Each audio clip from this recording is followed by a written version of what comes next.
At my granddaughter's wedding, in front of 190 guests, my own daughter slapped me so hard, the wine glasses on the nearest table shook.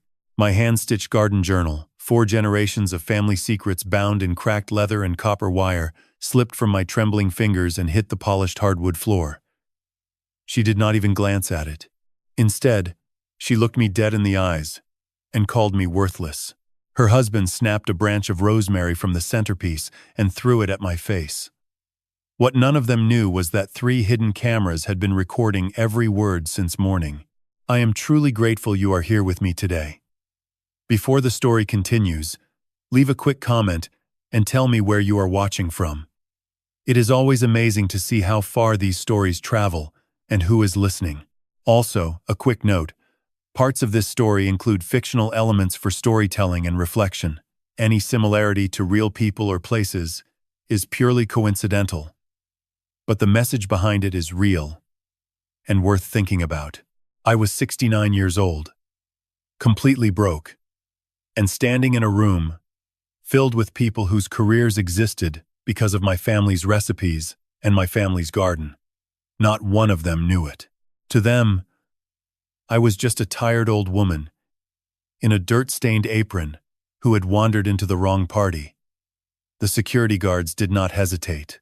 Their hands clamped around my arms and they marched me through the crowded dining room as if I were a stray cat that had slipped in through the service entrance. My worn garden shoes scraped against the polished oak floor. The same floor installed using money from my family's herbs. Every pair of eyes followed me, but no one moved. No one said a word. Let me take you back to how it all started. It was the first Saturday of December. The Charleston air carried that particular kind of cold that rolls in off the harbor and settles into your joints like damp clay. My granddaughter Sophie was getting married. She was only 23, but wise beyond her years. She had her mother's sharp cheekbones and her great-grandmother's steady eyes, the kind that made you feel like the soil beneath your feet was solid, even when everything above it was falling apart. The reception was held at Prescott's Garden, the flagship restaurant of my son-in-law James Prescott's famous culinary empire. Food critics called it a revolution in low-country farm-to-table dining. Magazine covers featured James's face next to headlines about culinary genius and self-made success. What nobody knew was that every signature dish on that menu came from a cracked leather journal passed down through 4 generations of my family. I did not own a dress. I had not owned one in 8 years. When you live in a small room beside someone else's greenhouse and eat leftover scraps brought home in styrofoam containers, buying formal clothing is not a priority. So I came in dark work pants, a white cotton blouse with a grass stain near the cuff I could never get out, and my old canvas apron folded over my arm. The apron still carried the faint ghost of rosemary and red clay in its fibers. It was the only armor I had left. In my hands I carried the gift. A garden journal bound in dark brown leather, cracked and softened over 80 years, held together by thin copper wire my great-grandmother had twisted by hand. She started it in 1925, writing the first entries in careful pencil on pages cut from cotton seed bags. My grandmother continued it, then my mother, then me.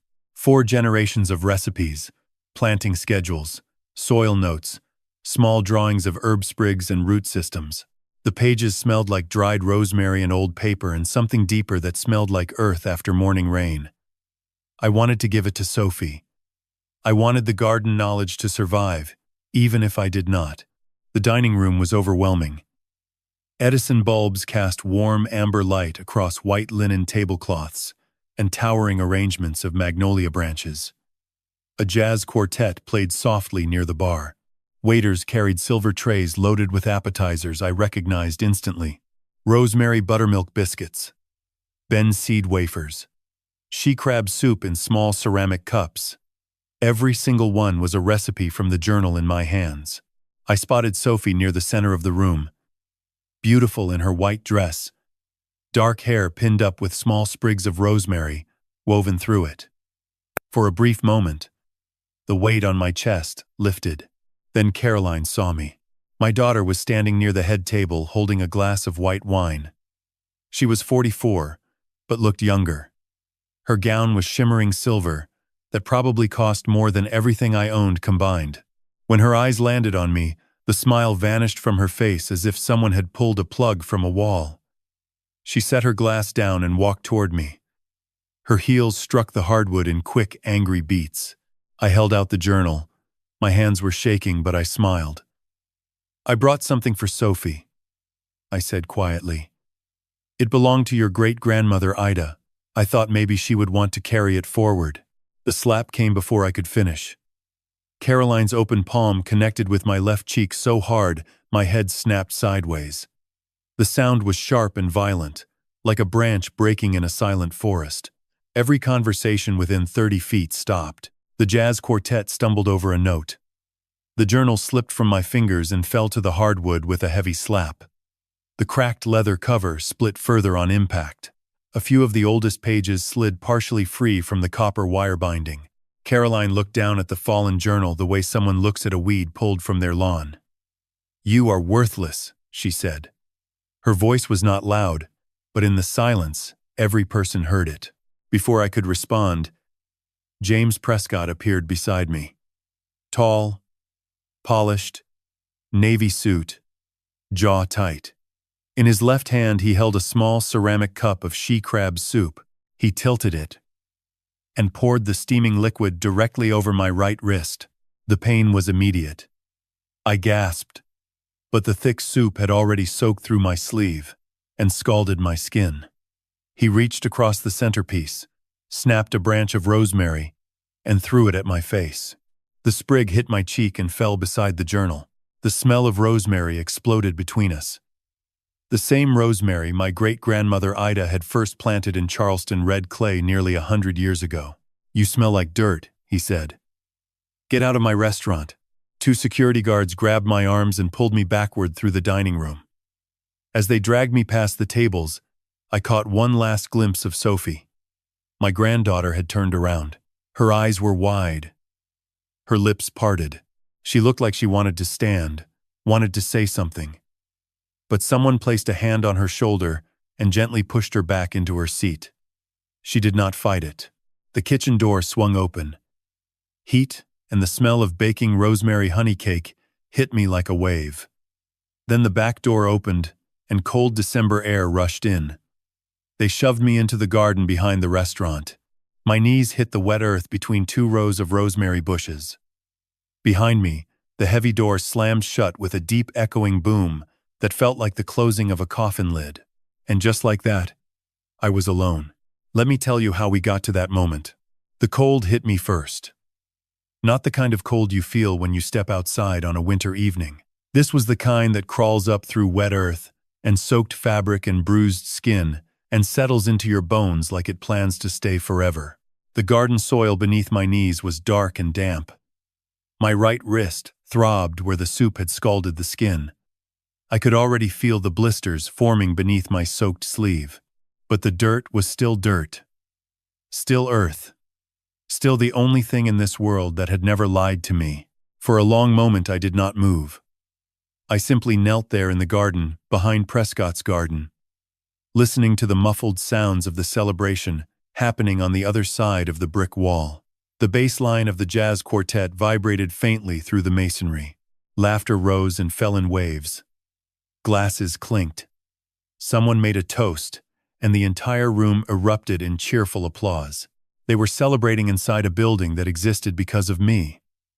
Every dish on those silver trays, every recipe card pinned to the kitchen wall, every technique the line cooks used to roast their ben seeds and fold their biscuit dough, all of it came from the journal that was now lying somewhere on the hardwood floor inside.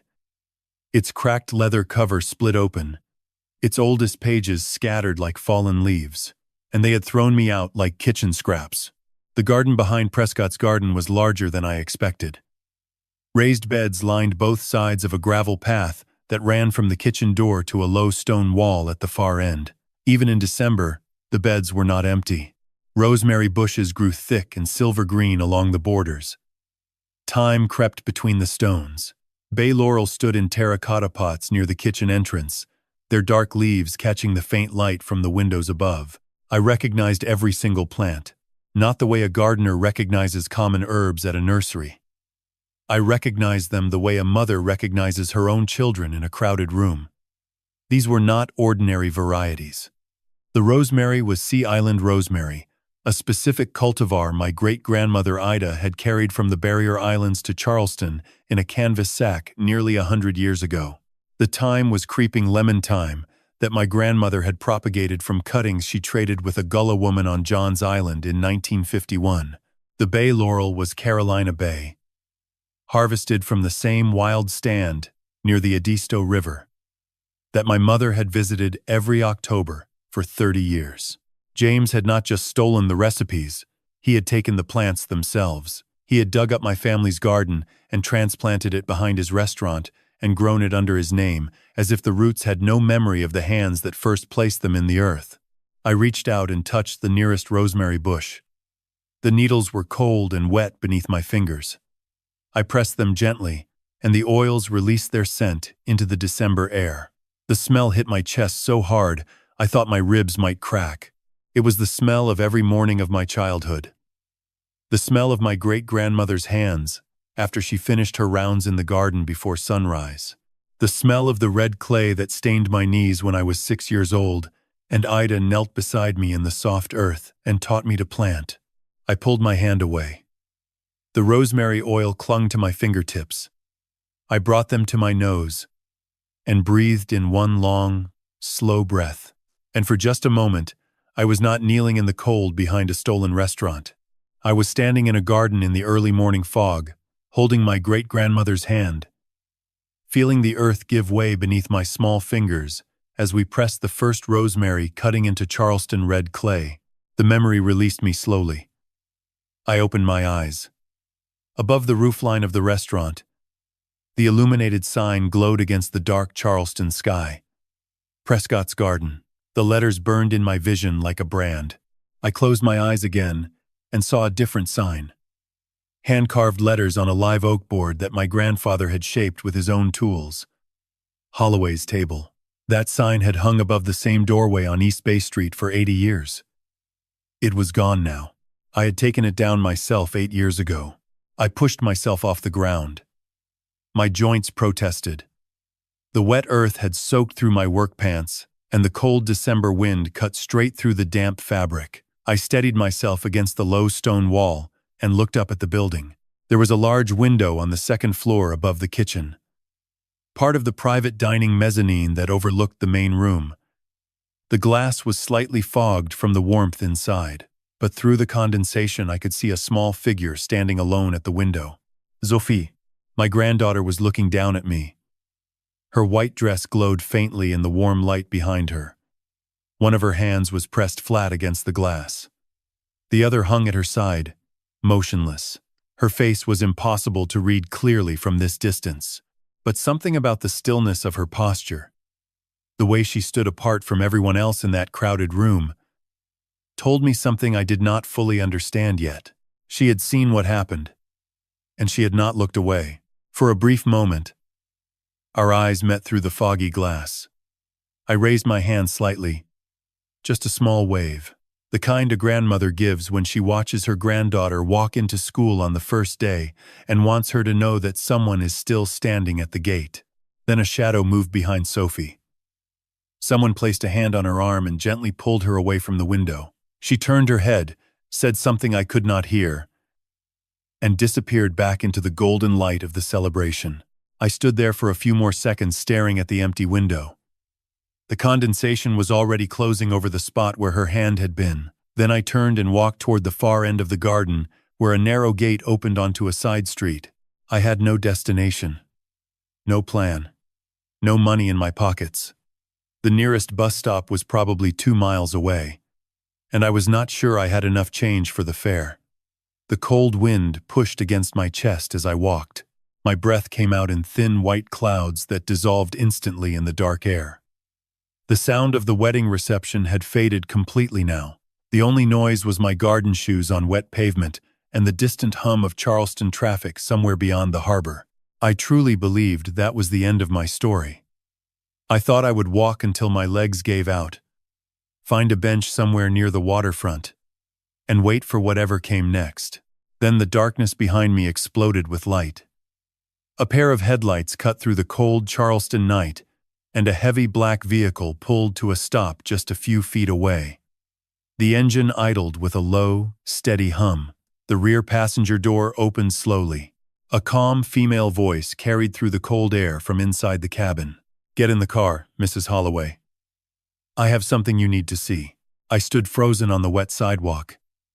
The SUV was large and dark with tinted windows, so heavy they reflected nothing but the glow of its own headlights against the pavement. She spoke my name with the kind of certainty that told me she had known it long before tonight. "How do you know my name?" I asked. My voice came out rough and barely above a whisper. A figure leaned forward until the interior light caught her face. She was in her early 40s with sharp features and dark hair pulled back tightly. Her eyes were intelligent and direct. She wore a simple black jacket over a gray blouse. No jewelry. Everything about her was functional and deliberate. "My name is Diana Voss," she said. "I am an investigative journalist with the Washington Post. I have been investigating your son-in-law's company for 2 years. She paused. "And I know exactly what happened to you inside that restaurant tonight." The rain was getting heavier. I stared at her, trying to read her expression. There was no warmth in her eyes, no sympathy. Just a sharp, calculated focus that reminded me of a surgeon preparing to cut. Strangely, that was what convinced me. I had lived with pity for 8 years. Pity from the cleaning staff who slipped me extra biscuits when James was not looking. Pity from the gardener who pretended not to notice me harvesting herbs at 4 in the morning. I was done with pity. What I needed was someone who dealt in facts. I lowered myself into the back seat. My wet clothes pressed against the dark leather. The door closed with a solid thud, and the outside world disappeared. The rain, the traffic, the cold wind, all replaced by the quiet hum of the heater and the faint smell of coffee. Diana handed me a folded towel and poured dark coffee from a stainless steel thermos into a ceramic mug. "Drink," she said simply. "You need to stop shaking before you can think clearly." The first sip burned gently down my throat and spread warmth through my chest, like a slow fire finding dry kindling. For the first time since the slap, the tightness in my lungs loosened enough for me to breathe. The SUV began moving. Through the tinted windows, I watched Prescott's garden shrink and disappear.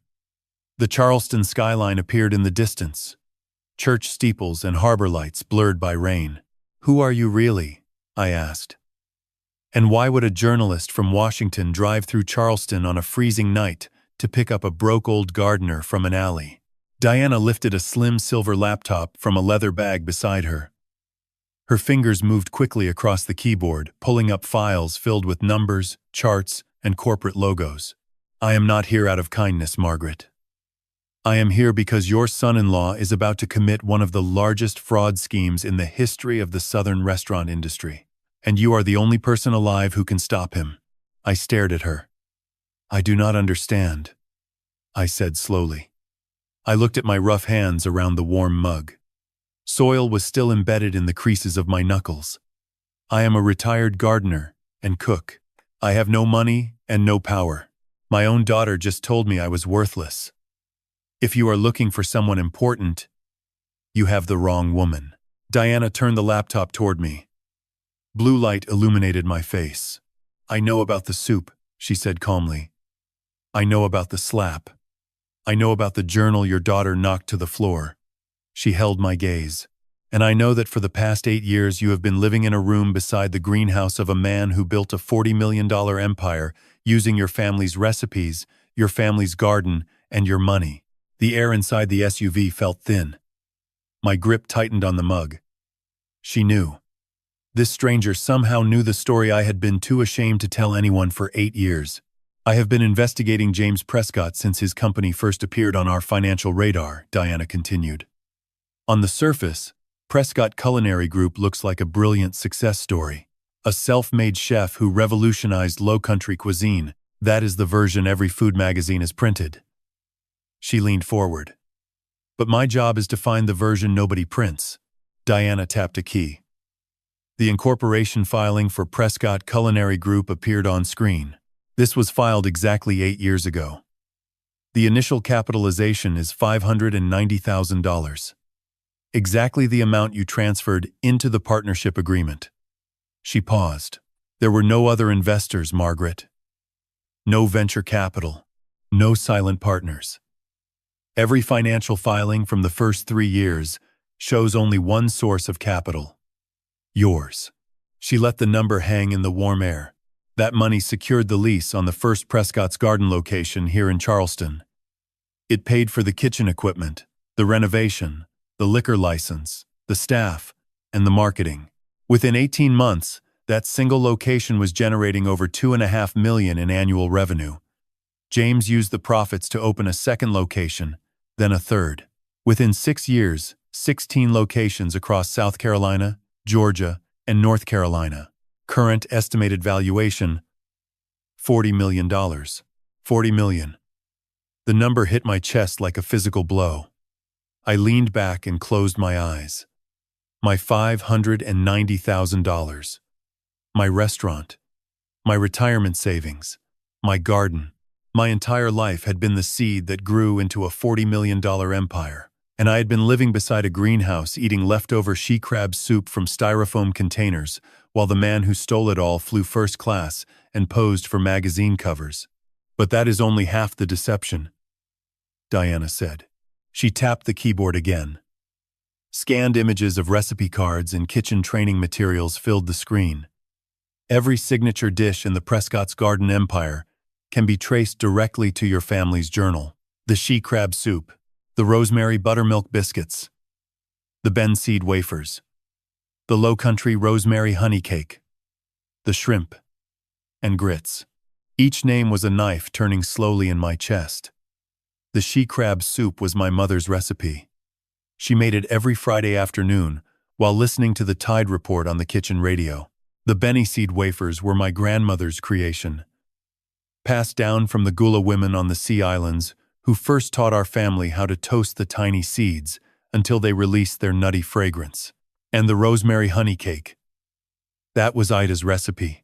My great-grandmother perfected it over 20 years. She harvested the rosemary at dawn, when the oils were strongest. She folded wildflower honey into the batter with 3 slow turns of a wooden spoon. She taught me that recipe kneeling in the garden when I was 6 years old. He lied to you, Margaret, Diana said quietly. Every single dollar is still there. He never lost a penny. The words echoed inside the warm cabin. He never lost a penny. 3 simple words that rearranged the entire architecture of the last 8 years of my life. Diana closed the laptop halfway. The blue light dimmed across her face. When she spoke again, her voice carried a different edge. Not softer, sharper. But the money and the recipes are only the beginning, Margaret. What he did with your garden is much worse. Diana tapped 2 keys, and the laptop screen split in half. On the left, a photograph of the Prescott's Garden signature menu, gold lettering on cream paper. Elegant, expensive. The kind of design that tells you a $16 salad is worth every penny before you read a single word. On the right, a scanned page from a journal. The handwriting was old and careful, written in pencil on yellowed paper that had once been the inside of a cotton seed bag. My great-grandmother's handwriting. The 2 images sat side by side on the glowing screen. The elegant printed menu on the left, the handwritten recipe on the right. The ingredients were identical. The measurements were identical. The method was identical down to the exact oven temperature and cooking time. Diana watched my face carefully. She did not rush. She let the images do their work. She scrolled slowly through page after page of comparisons. Each one followed the same pattern. A printed menu item on the left. A scanned journal page on the right. Perfect matches. Not similar. Not inspired by. Identical. James Prescott had not adapted my family's recipes. He had not modernized them or put his own spin on them. He had copied them word for word, measurement for measurement, and printed them on expensive paper under his own name. Then Diana stopped scrolling. A new menu page filled the left side of the screen. My eyes moved down the list of dishes and stopped on the third item from the top. Grandma Ida's Herb Garden Salad, $16. The words glowed in gold italic font on cream-colored paper. They had put my great-grandmother's name on it. They used the word grandma right there on the menu, as if it were just a charming marketing detail, a folksy touch to make wealthy Charleston diners feel like they were eating something authentic and homemade. They had turned my great-grandmother into a brand, a selling point, a fiction. And every night, in 16 restaurants across the South, strangers ate her recipe and complimented James Prescott on his genius. I reached out and touched the laptop screen with one trembling finger. My rough, soil-stained fingertip rested directly on the gold letters of her name, Grandma Ida's.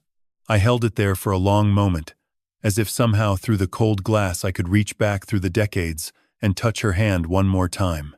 My great-grandmother taught me to plant rosemary when I was 6 years old, I said slowly, kneeling in the garden beside her with my hands in the red clay. And now her name is printed on the menu of a $40 million restaurant empire as a marketing strategy. Diana said nothing. She gave me the space to feel what needed to be felt. The memories came without permission. Not one at a time, but in waves, each one pulling the next behind it, like beads on a string. My mother standing at the long wooden counter in the kitchen of Holloway's table on a Friday afternoon. The Tide report crackling softly on the radio above the sink. A pot of she-crab soup simmering on the stove, the surface barely moving. Just the faintest tremor as the cream and crab and sherry found their rhythm together. She stirred with a wooden spoon that my grandmother had worn smooth over 30 years of use. The handle was dark from the oils of 4 generations of palms. Feel the weight of the spoon, she told me.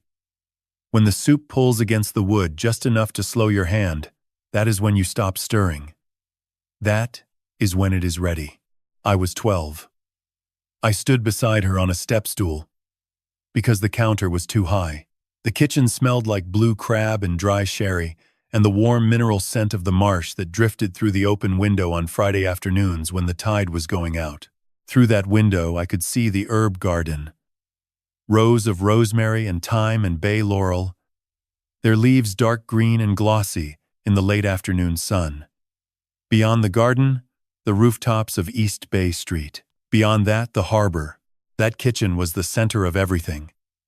The place where ingredients became meals, and meals became memories, and memories became the invisible thread that held 4 generations of women together across time. My grandmother's Benny seed wafers. She learned the recipe from Miss Rosalie, a gula woman on John's Island who roasted the tiny seeds in a dry cast-iron skillet over a wood fire until they turned golden and released a smell like toasted earth and warm honey. My grandmother wrote the recipe on the back of a church program one Sunday afternoon in 1948 and taped it inside the journal beside a small pressed sprig of rosemary. My great-grandmother's rosemary honey cake. Ida baked it every Sunday morning for the church potluck at Emmanuel AME. She harvested the rosemary at dawn because she said the oils were strongest before the sun burned them off. She folded wildflower honey into the batter with 3 slow clockwise turns of a wooden spoon. Not 4. Not 2. 3. She said 3 turns. Let the honey remember where it came from. Each recipe Diana had listed carried a memory so vivid it ached. These were not just instructions for preparing food. They were recordings of specific moments, in specific kitchens, on specific afternoons. The angle of light through a window. The sound of rain on a tin roof. The smell of dried rosemary crumbling between a grandmother's fingers. The weight of a wooden spoon in a 12-year-old's hand. James Prescott had taken the words. He had copied the measurements, and the methods and the ingredient lists. But he had not taken the afternoons. He had not taken the rain or the light or the sound of my mother's voice, explaining the difference between a soup that was almost ready and a soup that was done. Those things lived in my hands and my memory and nowhere else. I pulled my finger off the screen. The gold letters of Ida's name glowed undisturbed beneath the smudge my fingertip had left on the glass. Diana closed the menu comparison files and opened a new folder. the screen filled with images I did not immediately recognize. Satellite photographs, soil analysis charts, laboratory reports stamped with official seals. She turned the laptop toward me, and when she spoke, her voice carried something I had not heard in it before. Not sympathy. Anger. Controlled, precise, professional anger. The kind that lives beneath the surface of someone who has spent 2 years documenting something they find genuinely unforgivable. "Margaret," she said, "I told you that what James did with your garden was worse than the money or the recipes." She tapped the screen. "This is what I meant." But before Diana could show me whatever waited in those satellite photographs, my mind was already somewhere else. The mention of the garden, the image of Ida's handwriting, the ghost of rosemary honey cake still lingering somewhere in my memory. All of it pulled me backward through the years, like a current I could not resist. The warm cabin of the SUV dissolved around me, and suddenly I was standing in Charleston again. Not the Charleston outside these tinted windows. A different Charleston. An older one. Holloway's table sat on a quiet stretch of East Bay Street, 3 blocks north of the old market. It was a small building, barely wider than 2 shop fronts, with a faded yellow stucco exterior and a single large window that my great-grandmother had insisted on, because she believed people walking past should be able to see the kitchen garden through the building, to the green growing things. Behind it, she said a restaurant that hid its garden was a restaurant that had something to hide. The sign above the door was hand-carved from a thick slab of live oak. My grandfather shaped the letters himself, using chisels his father had brought from a carpentry shop on James Island. The wood was dense and dark and smelled like salt water even decades after it was cut. White letters on a forest green background. Holloway's Table. Established 1925. But the restaurant was never really about the building. It was about what grew behind it. The garden occupied a narrow lot between the back wall of the kitchen and a low brick wall that separated our property from the alley. It was not large, maybe 30 feet deep and 20 feet wide, but within that small rectangle of Charleston red clay, my great-grandmother Ida had planted a world. She came to Charleston from the Sea Islands in 1925. She was 22 years old. She carried with her a canvas sack containing cuttings and seeds she had collected from the gardens of the Gullah women who raised her after her own mother died of influenza in 1918. The sack held Sea Island rosemary, creeping lemon thyme, Carolina Bay laurel, Ben seeds that the Gullah people had cultivated for generations, brought originally from West Africa in the holds of ships that carried things no one should ever have had to carry. Ida planted every cutting herself. She dug the beds by hand with a short-handled hoe and a mason's trowel she borrowed from the man who laid the bricks for the restaurant's kitchen wall. The soil was Charleston red clay, dense and heavy, the kind that stains your knees and your fingernails and never fully comes out no matter how hard you scrub. Ida did not mind. She said red clay held memory better than any other soil. She said the iron in it was the same iron that ran through blood, and that anything planted in it would remember the hands that put it there. The memory that lives deepest in my bones happened on a Tuesday morning in October, when I was 6 years old. The sky was gray and low, and a soft fog had rolled in from the harbor overnight, settling over the garden like a cotton blanket draped across the tops of the rosemary bushes. The air was cool and damp, and carried the salt marsh smell that Charleston wears in autumn like perfume. Ida woke me before sunrise. She was already dressed in her garden clothes, dark cotton pants, a long-sleeved white shirt buttoned to the throat, and a wide-brimmed straw hat that she wore every morning regardless of weather. She took my hand without a word and led me down the narrow wooden stairs from our apartment above the restaurant, through the dark kitchen, and out the back door into the garden. The fog was thick enough that I could not see the brick wall at the far end. The rosemary bushes were gray-green shapes in the mist, their needle-like leaves heavy with tiny droplets of water that caught the first pale light coming over the rooftops. Ida knelt beside the nearest bed. She pulled off her gardening gloves and pressed her bare hands into the red clay. Her fingers sank in slowly. The soil was soft from the overnight moisture, pliable and cool. darker than usual from the water it had absorbed. "Come here, child," she said. Her voice was low and steady, the kind of voice that does not need volume to carry authority. "Kneel beside me." I knelt. The clay was cold against my bare knees. My nightgown was getting dirty, but Ida never cared about things like that. She guided my small hands into the soil beside hers. "Feel that," she said. "Feel the clay between your fingers. When it crumbles soft like brown sugar, that is when you plant. Not before, not after. The earth will tell you when it is ready if you are patient enough to listen." She reached into the pocket of her shirt and pulled out a small rosemary cutting. The stem was woody at the base and green at the tip. A few tiny roots had already begun to emerge from the bottom, pale and thread-like, reaching for soil they had not yet touched. Ida placed the cutting in my palm. It was lighter than I expected. Such a small thing, to carry so much purpose. She guided my hands as I pressed the cutting into the clay. The soil closed around the tiny roots, like fingers wrapping around something precious. Ida pressed the earth firm with the heel of her palm, and then sat back on her heels and looked at me. The fog was beginning to thin. Golden light was breaking through somewhere above the rooftops to the east, catching the water droplets on the rosemary needles and turning them into tiny points of fire. The air smelled like wet clay and salt, and the sharp, clean scent of rosemary oil released by our fingers pressing against the leaves. "Remember this feeling," Ida said quietly. Her eyes were steady and dark, and held the kind of knowledge that does not come from books, rosemary and red clay. "This is how we keep what matters. Rosemary and red clay." I carried those words with me for more than 60 years. They became a kind of prayer, a secret phrase that connected me to every generation of women who had knelt at that same garden bed and pressed their hands into the same red earth. Ida, my grandmother, my mother, me. The restaurant survived the Depression. It survived segregation and the slow, painful work of integration. It survived the economic decline of downtown Charleston in the 80s, when half the shops on East Bay Street closed their doors. Holloway's table stayed open because people trusted us. They trusted the garden. They trusted the hands that tended it.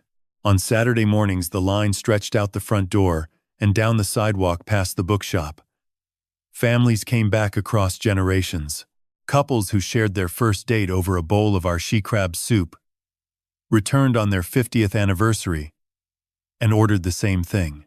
That restaurant was not a business. It was a living thing. It breathed with the rhythm of the seasons and the garden and the families who came through its door year after year. And I was its keeper. Until the evening James Prescott walked through that door. It was a Thursday in late October, 8 years ago. The restaurant was closed for the night. I was alone in the kitchen, wiping down the prep counter and covering the big cast-iron oven with her heavy canvas cloth the way I did every evening. I called the oven Old Magnolia because she was built solid and dark and patient, the same way the magnolia trees along East Bay Street stood through every hurricane season without losing a single branch. The front bell chimed. I looked up and saw James standing in the doorway. His eyes were red and swollen. His expensive jacket was wrinkled and hanging open. His hands were shaking. He did not look like the confident man who had married my daughter 3 years earlier in a ceremony that cost more than my annual revenue.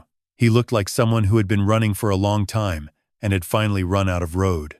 He walked to the center of the kitchen, stood on the flour-dusted tiles, where 4 generations of my family had kneaded dough and rolled pastry and shaped biscuits by hand, and his knees buckled. He dropped to the floor, buried his face in his hands, and he cried. Not quietly, not politely. He cried, like a man watching his entire world collapse around him. "Everything is gone," he sobbed. "The catering company collapsed. The investors pulled out. I am buried in debt. If I do not find money right now, I will lose Caroline. She will leave me the moment she finds out I am broke." He looked up at me with desperate bloodshot eyes. His fingers gripped the edge of my work apron, like a drowning man clutching a rope. "Just one chance, Margaret. One last chance. That is all I need." I will pay back every dollar. I swear on my children. I swear on Sophie. I looked at the man crying on the floor of my family's kitchen, and I made the decision that would destroy my life. I should have said no. Every instinct in my chest told me to pull him off the floor, hand him a cup of coffee, and send him home to figure out his own problems. My mother would have done exactly that. My grandmother, too. The women in my family were generous, but they were not fools. They understood the difference between helping someone stand up and letting someone climb on top of you. But James was not just anyone. He was the man my daughter loved. When I looked at his crumpled face and trembling hands gripping my apron, I did not see a con artist. I saw a desperate young father terrified of losing his family. I saw the kind of fear that makes decent people do irrational things. So I did what mothers do. I sacrificed. The next 6 weeks moved like a slow funeral. I listed Holloway's table for sale. The broker walked through the restaurant measuring walls and photographing equipment with detached efficiency. To him, it was 800 square feet of aging kitchen space with outdated plumbing. To me, it was 80 years of my family compressed into herb-dusted walls and warm cast iron. The restaurant sold in 22 days. A young couple from Atlanta bought it to convert into an art gallery. I signed the papers on a gray November morning. My hand barely shook. I had already cried every tear during the nights before, lying awake in the dark apartment above the kitchen, listening to the old floors creak as if the building knew what was coming. I sold the garden separately. A landscaping company bought the mature herb plants for their nursery stock. I watched 2 men in work boots dig up the rosemary bushes that Ida had planted with her bare hands. They wrapped the root balls in burlap and loaded them into the bed of a white pickup truck. The red clay fell from the roots in dry clumps as they lifted each plant. I stood on the back step and watched the earth that had held my family's garden for 80 years being carried away in pieces. The hardest part was Old Magnolia. On the last night, I went down to the kitchen alone. The shelves were empty. The prep tables wiped clean. The recipe cards that had hung above the mixing station for decades were packed in a cardboard box by the door. I walked to Old Magnolia and placed both hands flat against her iron surface. The metal was cold. For the first time in 80 years, she had gone a full day without being lit. I leaned forward and rested my forehead against her door. "I am sorry," I whispered. I did not know who I was apologizing to. My mother, my grandmother, Ida, maybe all of them, maybe the oven herself. The next morning I took down the sign. I climbed a small stepladder and unscrewed the 2 bolts holding the live oak board to the stucco facade. The sign was heavier than I remembered. 80 years of salt air and rain had soaked deep into the grain. I held it against my chest and stood on the sidewalk staring at the empty bolt holes where Holloway's table had announced itself to East Bay Street since 1925. A woman walking her dog stopped and looked at the blank wall above the door. She stood there for a moment, as if something she relied on had quietly disappeared overnight, and she could not quite identify what it was. Then she walked on. The total came to $590,000. The restaurant brought $320,000. My retirement savings added $180,000. The remaining $90,000 came from selling the garden plants and the recipes as intellectual property. Every penny went into a partnership agreement that James created. He insisted on handling all legal details. I signed where he pointed without reading the fine print because my eyesight was already failing and the small, dense text swam on the page like ants on wet pavement. James had one absolute condition. Caroline could never know. "If she finds out her blue-collar mother bailed me out," he said, "she will never respect me again." She married a successful entrepreneur, not a man who begged his mother-in-law for money on a kitchen floor. So I agreed. I buried the truth to protect my daughter's marriage. I handed over 4 generations of recipes and a lifetime of savings and a garden planted by my great-grandmother's bare hands and let someone else's name go on the door. And I told myself it was the right thing to do.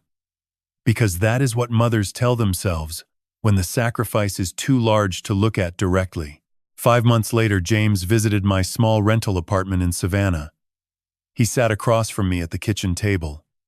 His face was pale. He told me the restaurant venture had collapsed before it even opened. The food supplier was fraudulent. The operating budget was stolen by a dishonest partner. Every dollar was gone. The feeling that passed through me was not anger.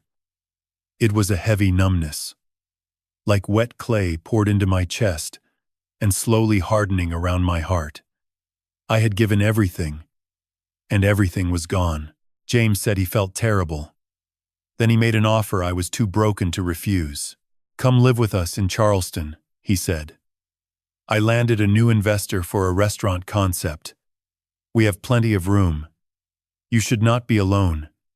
You are family." I moved in 3 weeks later. James drove me from Savannah to Charleston in his SUV. I brought 2 suitcases and a cardboard box containing the live oak sign from Holloway's table. I had nowhere else to put it. James carried 1 suitcase into the house and led me through the main hallway. Past the living room with its white furniture and tall windows, past the modern kitchen with its marble countertops, and through a narrow door at the back of the house that opened onto the service area beside the greenhouse. The room was small, smaller than any bedroom I had ever slept in. A single bed pushed against the concrete block wall. A plastic folding chair beside a small table made from a repurposed shipping crate. A bare bulb hanging from the ceiling on a short cord.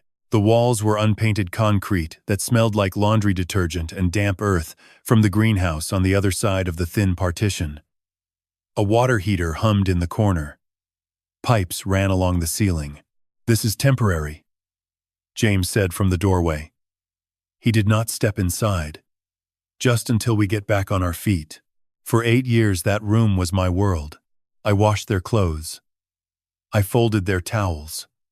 I scrubbed their bathrooms on my hands and knees every Tuesday and Friday.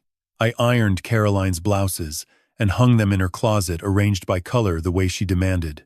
I ate leftover scraps brought home from the restaurant in styrofoam containers that James left on the kitchen counter without a word. Sometimes the containers were still warm.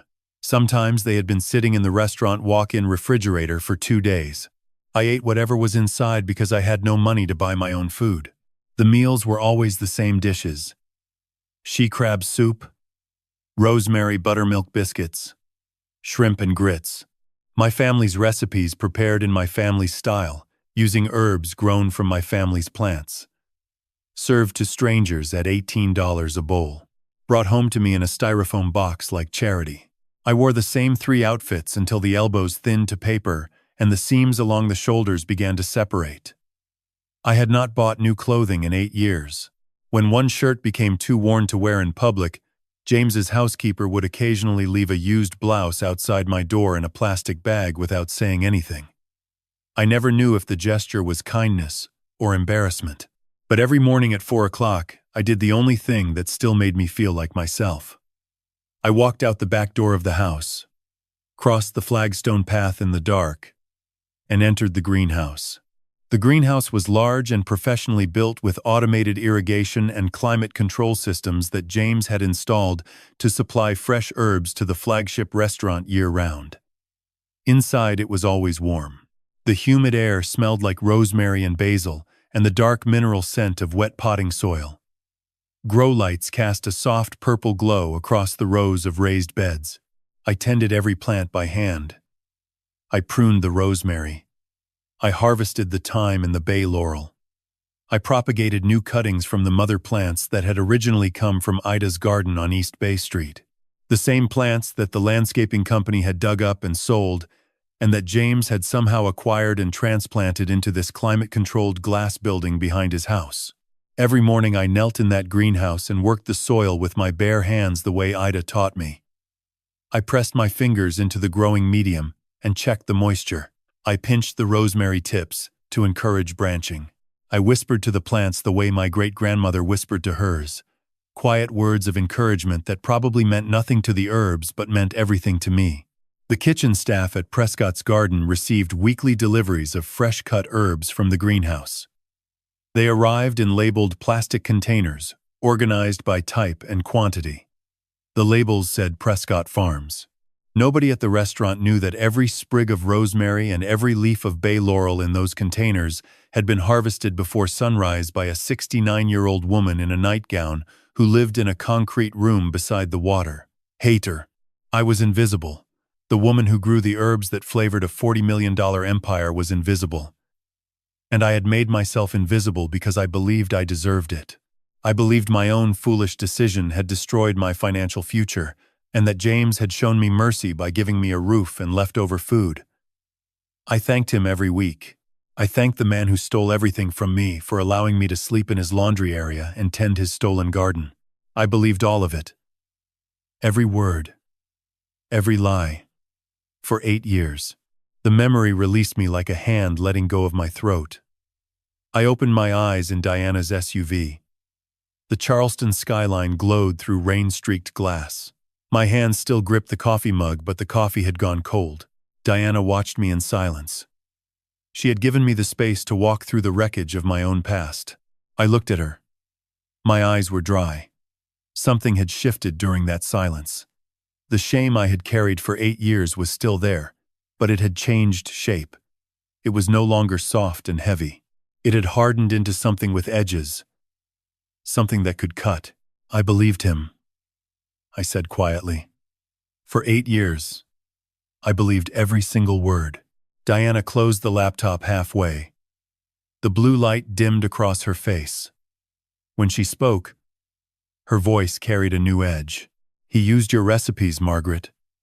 He used your money. He used your garden. He used your trust. She paused.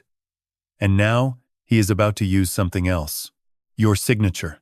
Diana opened the laptop fully again. The blue light flooded the cabin as her fingers moved across the keyboard. A new document filled the screen. It was not a bank statement or a corporate filing. It was a single legal page, dense with small black text arranged in tight formal paragraphs. Official stamps marked the top corners. A notary seal sat embossed near the bottom margin. My eyes moved down the page, instinctively scanning the language without understanding it. The words were thick and tangled in the way that legal documents always are, designed to be read by attorneys and ignored by everyone else. But I did not need to understand the language to recognize what was waiting at the bottom of the page. My signature. It was unmistakable. The same slightly uneven handwriting I had used my entire life. The way the M in Margaret always leaned a little too far to the left. The way the H in Holloway curved at the bottom like a fishhook. I had signed thousands of garden supply invoices, hundreds of vendor contracts, and decades worth of tax returns with that exact same hand. There was no question. That signature was mine. My stomach dropped. When did I sign this? I asked. My voice came out thin and strained. I could feel my pulse hammering in the base of my throat. I have never seen this document before in my life. Diana turned the screen slightly so the light fell more directly on my face. Yes, you have, she said calmly. You just did not know what it was. The memory surfaced immediately. Sharp and clear. About 2 months before the wedding, on a quiet Wednesday evening, James had come down to my room beside the greenhouse. That alone was unusual. In 8 years of living in his house, James almost never visited my small room. He communicated with me primarily through Caroline or through notes left on the kitchen counter. When he needed something, he would send a text message, even though my room was only 40 feet from the main living area. But that Wednesday, he appeared in person. He was carrying a thick manila folder under one arm and a ceramic mug of hot chamomile tea in his other hand. The tea was the detail that should have warned me. In 8 years, James Prescott had never once brought me anything to drink. Not a glass of water. Not a cup of coffee. Nothing. He set the tea on the small table beside my bed and pulled the folding chair closer. His manner was casual, almost friendly. The way a person acts when they want something, but do not want you to notice. Property tax forms, he said with a bored sigh. The county assessor is doing a routine audit on all residential properties in the district. They need updated signatures from every adult living at this address. He opened the folder and began flipping through pages, tapping the bottom of each one with his index finger, Just sign. Here. And here. And here. I picked up the mug and took a sip of the tea. It was warm and sweet. The chamomile settled into my chest and loosened the tightness I always carried there in the evenings. James continued flipping pages, his finger landing on signature lines with practiced efficiency. I did not read a single word. My eyesight had been getting worse for years. The small, dense text on official documents had become nearly impossible for me to decipher without reading glasses, and I had not owned a pair since leaving Savannah. Besides, these were property tax forms. Routine paperwork. The kind of mindless bureaucratic task that every homeowner deals with. I signed page after page. My hand moved automatically. The pen scratching against paper in the quiet of my small room while the water heater hummed softly beside us. James collected each signed page and slipped it back into the manila folder with careful precision. When I finished the last page, he stood up, tucked the folder under his arm, gave me a brief nod. Thanks, Margaret. Sorry for the hassle. Then he walked out and closed the door behind him. The entire interaction lasted less than 5 minutes. I finished my tea, turned off the bare bulb, and went to sleep. I never thought about those papers again until now. Diana's voice pulled me back into the SUV. This document is called a dissolution of partnership clause, she said. Her tone was clinical, but I could hear a thin wire of controlled anger beneath the surface. It is a legal instrument that permanently terminates all rights, equity, and claims held by a named partner in a registered business entity. She pointed to a specific paragraph near the center of the page. In simple terms, Margaret, this document states that you voluntarily agree to dissolve your partnership interest in Prescott Culinary Group. It surrenders your 70% equity stake. It relinquishes your rights to all intellectual property contributed to the partnership, meaning your family's recipes and garden knowledge, and it waives any future legal claims you might have against the company or its managing director. The words landed on me one at a time, each one heavier than the last. 70%. My recipes. All future claims. Waived. He buried it in the middle of the property tax forms, I said slowly. The realization was settling into my bones like cold water filling a basement. He handed me a cup of chamomile tea and smiled at me and hid this thing between pages of paperwork he knew I could not read. Diana nodded once. James filed the legitimate tax documents with the county assessor the following morning. Standard procedure. Nothing suspicious. But this page, he kept separate. He has been holding it in a private safe inside his office at the restaurant. Why has he not filed it yet? I asked. My hands had stopped trembling. Something colder and steadier had replaced the shaking. Because the dissolution clause requires a mandatory 72-hour review period before it becomes legally binding, Diana explained. He could not file it until the review window opened. That window opened yesterday morning. She looked at me directly. The filing deadline is Monday at 9 in the morning, 72 hours from now. Once that document is officially recorded with the state, your partnership is permanently dissolved. Your 70% equity vanishes. Your legal claim to the recipes and the garden disappears. You become nothing more than an elderly woman who once signed a piece of paper she did not understand. Monday morning. 3 days. That was all the time standing between me and the complete legal erasure of everything my family had ever built. That is why the wedding is happening tonight, I said quietly. The pieces were clicking together in my mind like tumblers falling inside a lock. Diana allowed herself a single brief nod. But the dissolution clause is only half of what James is planning tonight. The other half is much more dangerous. The rain had slowed to a thin mist by the time Diana swiped to the next folder on her laptop. The windshield wipers clicked once every 4 seconds. A lazy metronome that matched the dull ache spreading from my burned wrist into the bones of my forearm. I had already learned about the dissolution clause, the stolen signature, the 72-hour window closing like a jaw. I thought that was the worst of it. I was wrong. Diana turned the screen toward me and tapped a photograph. It was an aerial image, taken from what she said was a commercial satellite service. I recognized the shape immediately. It was the garden behind Prescott's garden, the same patch of Charleston soil, where my great-grandmother Ida had first pressed rosemary cuttings into red clay more than 90 years ago. But something was different. The color was wrong. Where the soil should have been a deep, living brown, it looked pale, almost gray, like ash after a fire that nobody remembered setting. She opened a second image beside the first. This one was dated 3 years earlier. The contrast was violent. In the older photograph, the garden was lush, the raised beds thick with green, the rows of rosemary so dense they looked like hedges drawn with a dark pencil. In the newer photograph, those same beds were thin, sparse, the plants leaning away from the center of the frame as though they were trying to escape. Diana said James Prescott had been importing synthetic fertilizer from an unlicensed chemical supplier in Somerville.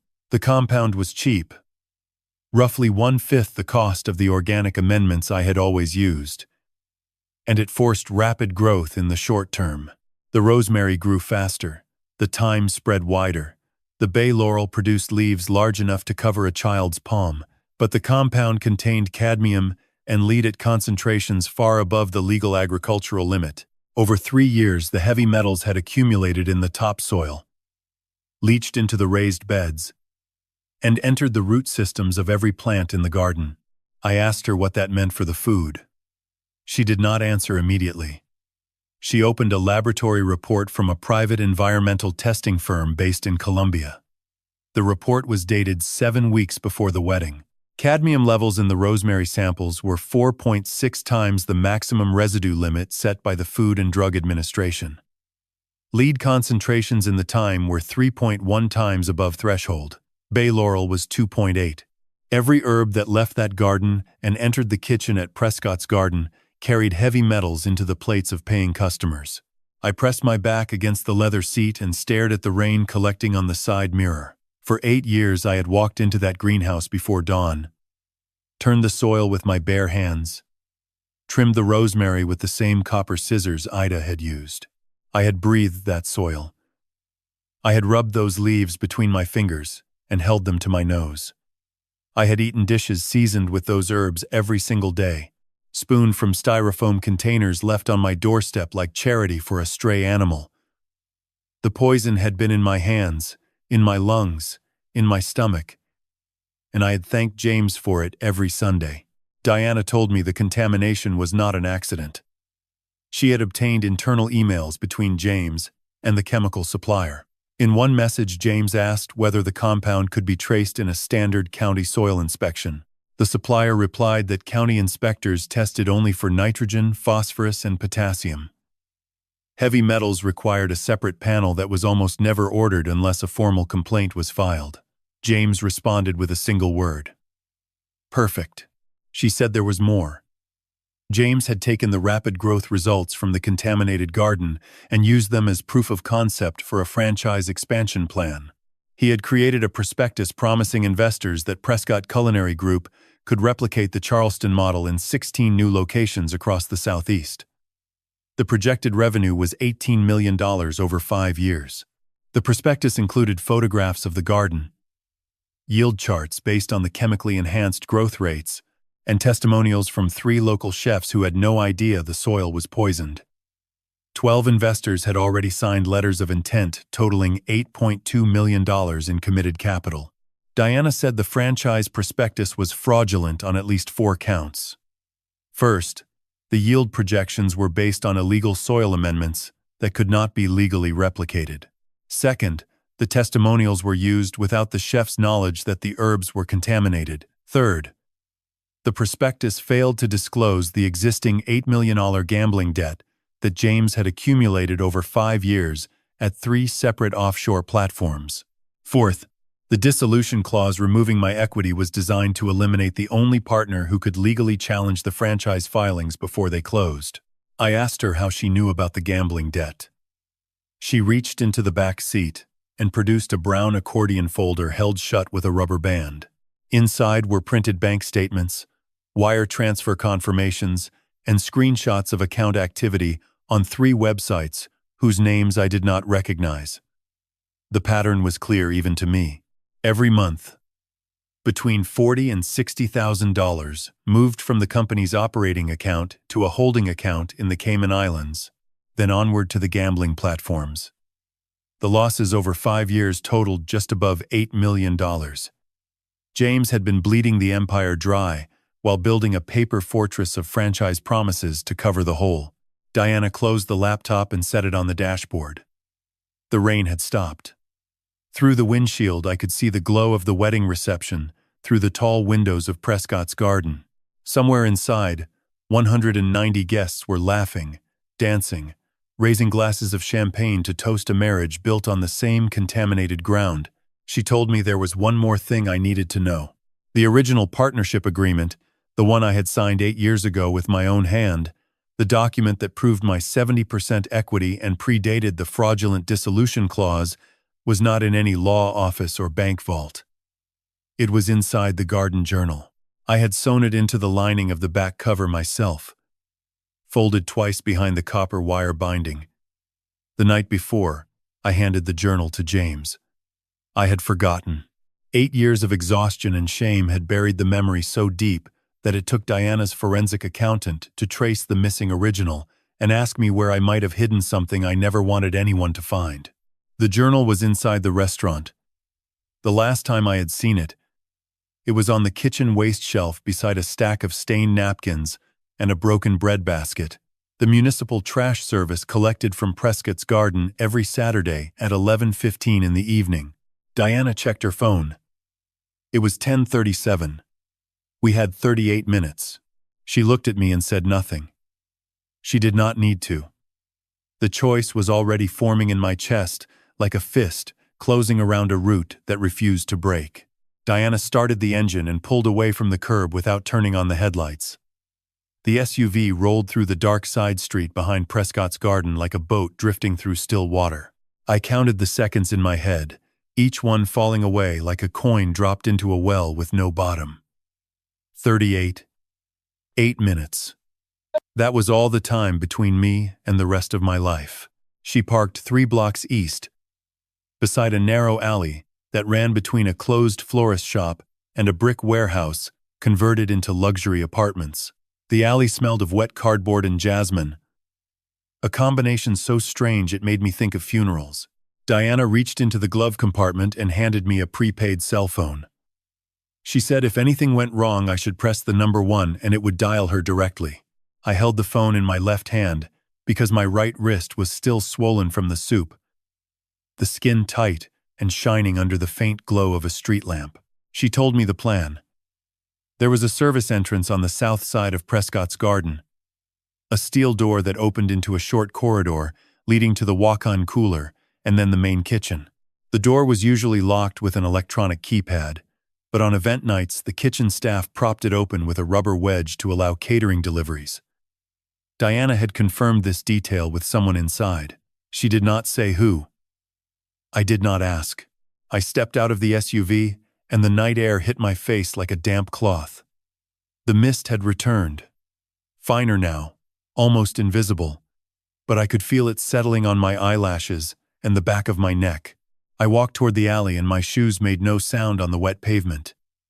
Every window above me was dark.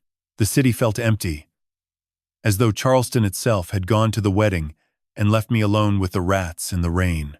The service entrance was exactly where Diana said it would be. The rubber wedge held the steel door open by 2 inches, just enough for me to slip my fingers through and pull. The corridor was narrow and lit by a single fluorescent tube that buzzed like a trapped insect. The walls were lined with stainless steel shelving stacked with hotel pans, plastic wrap, and boxes of disposable gloves. The air was cold and carried the sharp smell of raw shrimp and bleach. I reached the kitchen and stopped. The space was enormous, twice the size of the dining room at Holloway's table. 8 burner stations ran in 2 parallel rows down the center, each one crowned with a copper hood that reflected the overhead lights in soft orange circles. The counters were cluttered with the aftermath of the wedding dinner. Serving platters smeared with remnants of Szechuan crab soup, empty ramekins crusted with beni seed crumble, sheet trays still holding the skeletal remains of rosemary roasted chicken. My recipes, my grandmother's recipes, my great-grandmother's recipes, served on white porcelain to 190 guests who had no idea they were eating stolen history. A voice came from behind the walk-in cooler door. I pressed myself against the shelving and held my breath. The door swung open, and a young man stepped out, carrying a Lexan container of sliced lemons. He saw me and froze. His name tag read, Tomas. He was tall, thin, early 30s, with a close-trimmed beard and tired eyes. He wore the standard Prescott's Garden Kitchen uniform, black jacket with the embroidered green leaf logo on the chest. He stared at me for 3 full seconds. Then he set the lemons on the counter and said my name. Not Mrs. Prescott, not the old woman from the greenhouse. He said Margaret. He said it the way you say the name of someone you have been waiting to meet for a long time. Tomas Herrera had worked in the Prescott's Garden Kitchen for 4 years. He told me later that he had known about the recipes from his first week, when the head chef handed him a laminated prep card for rosemary honey cake, and he recognized the handwriting. His grandmother had owned a copy of a community cookbook published by a black church on Johns Island in 1951. And one of the contributed recipes, Bene seed wafers by Miss Rosalie, was identical to the one on the laminated card, down to the 1/4 teaspoon of sea salt folded in at the end. He had said nothing, because he needed the job. He had a daughter in kindergarten and rent on a 1-bedroom apartment in North Charleston that consumed more than half his paycheck. But he had watched me. Every morning when I crossed from the greenhouse to the garden with my copper scissors, he watched from the kitchen window. Every Sunday when I sat on the concrete step eating cold soup from a styrofoam box, he watched. He told me he had tried once to leave a fresh plate of food at my door, real food on a real plate. But James had seen him and told him that any contact with me would result in immediate termination. Tomas asked me what I needed. I told him I needed the garden journal. He did not ask why. He walked to the far end of the kitchen, past the dishwashing station, past the mop closet, and stopped at a metal shelf bolted to the wall beside the rear exit. The shelf held things destined for the trash. Stained tablecloths, cracked cutting boards, a box of expired spice packets, and there, wedged between a broken bread basket and a stack of grease-soaked napkins, was the journal. I picked it up with both hands. The leather was cold and slightly damp. The copper wire binding along the spine had turned green with age, the same color as the oxidized pennies my mother used to press into the garden soil for luck. I opened the back cover and ran my fingers along the inside lining. I could feel it. A slight thickness, a ridge no wider than a pencil, running horizontally across the leather. The folded partnership agreement was still there, sewn into the lining with the same heavy cotton thread I used to mend my aprons. I held the journal against my chest and closed my eyes. The kitchen noise faded. The fluorescent buzz disappeared. For a moment, I was standing in Holloway's table again, 17 years old, watching my mother slide a pecan pie from the oven with bare hands and a cotton towel. Her face flushed and proud, the whole room filled with a sweetness so thick you could lean against it. Tomas touched my shoulder. He said the trash crew had just pulled into the loading dock. I looked at the clock above the dishwashing station. It read 10:52. We had made it with 23 minutes to spare. But getting in had been the easy part. Getting out meant walking back through the corridor, past the service entrance, and into the alley, without being seen by any of the catering staff now filtering into the kitchen to begin breakdown service. Then Tomas said something I did not expect. He said he was not going to let me leave through the back door. He said I should walk through the dining room. I told Tomas he was out of his mind. Walk through the dining room. Walk past 190 guests, past Caroline, past James, past the string quartet and the champagne tower and the 3-year wedding cake decorated with sugar magnolias that I knew, without anyone telling me, had been made from my mother's 1962 buttercake recipe. I told him I was a 69-year-old woman, with a burned wrist, a bruised cheek, and dirt on both knees. I told him I had been thrown out of that room less than 2 hours ago, and that going back would be like walking into a fire I had barely survived the first time. Tomas leaned against the stainless steel counter and folded his arms. He said he understood. He said he had watched me crawl through that garden on my hands and knees for 4 years, and he had never once seen me stop. He said a woman who tends rosemary at 4 in the morning in January does not stop because a room full of strangers makes her uncomfortable. Then he said something that I have carried with me every day since. He said the dining room was not the fire. The dining room was the water.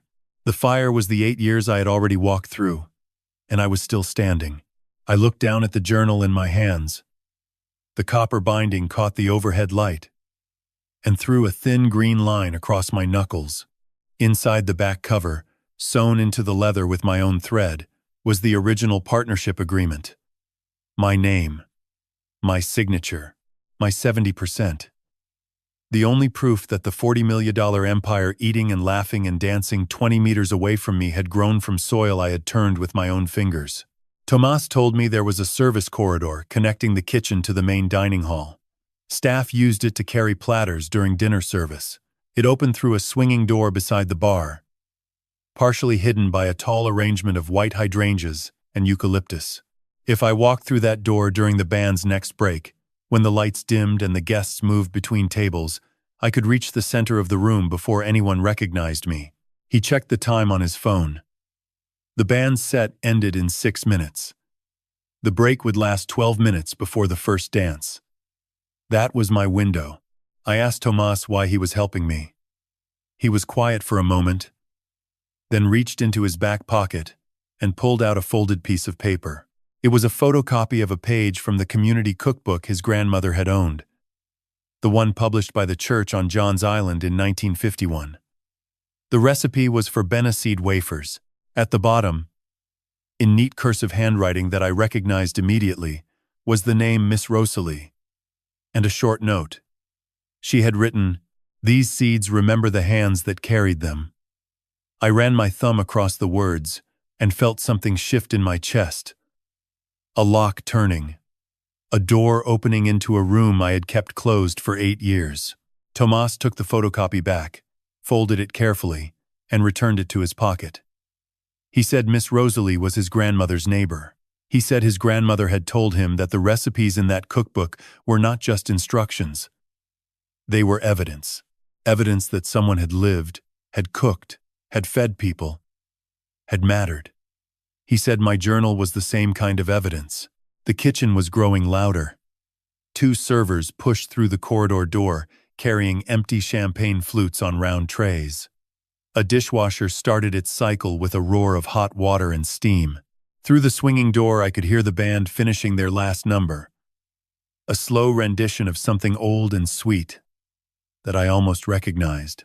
The applause came like a wave breaking against the shore, loud and then fading into the murmur of conversation and the scrape of chairs. Tomas handed me a clean kitchen towel. I wiped the mud from my knees and the dried soup from my wrist. I straightened the collar of my dress, a pale blue cotton dress I had bought at a thrift store on King Street 3 years ago for $11. It was the nicest thing I owned.